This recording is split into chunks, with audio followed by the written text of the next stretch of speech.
She had been shy, her laughter like the tinkling of water over stones. When she told him she was carrying his child, he had knelt before her and placed both hands on her belly, whispering a silent prayer that the child would inherit her kindness and his strength. Now, as he searched for food for her, his thoughts were filled not just with survival but with purpose. For the first time, he was not hunting for himself, he was hunting for them. Hours passed before he found the trail of a wild antelope. He crouched low, eyes narrowing as he traced the faint hoofprints through the mud. The forest began to wake around him, the chatter of monkeys above, the cry of distant birds, and the rhythmic dripping of dew from the leaves.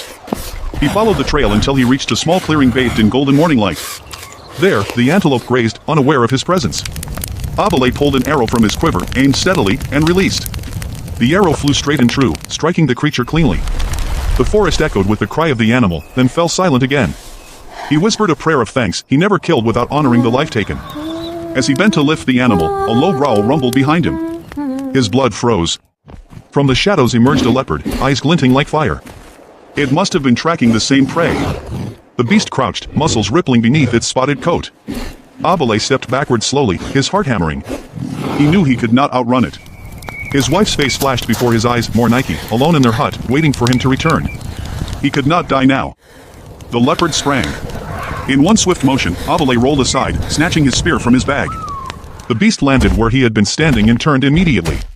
The man and the leopard faced each other, locked in a battle for survival. It lunged again. He thrust the spear forward. The point found its mark, but not deep enough. The leopard snarled, claws grazing his shoulder. Pain seared through him, but he held on.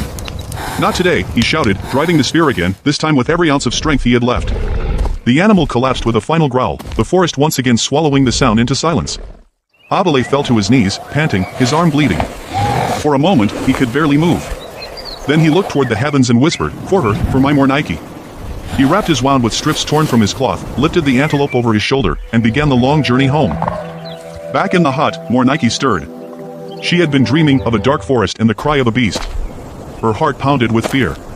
She rose slowly, holding her belly, and stepped outside. The morning had grown bright. Sunlight danced on the leaves, and the air was thick with the scent of rain. She sat by the fire, murmuring a quiet prayer for her husband's safety.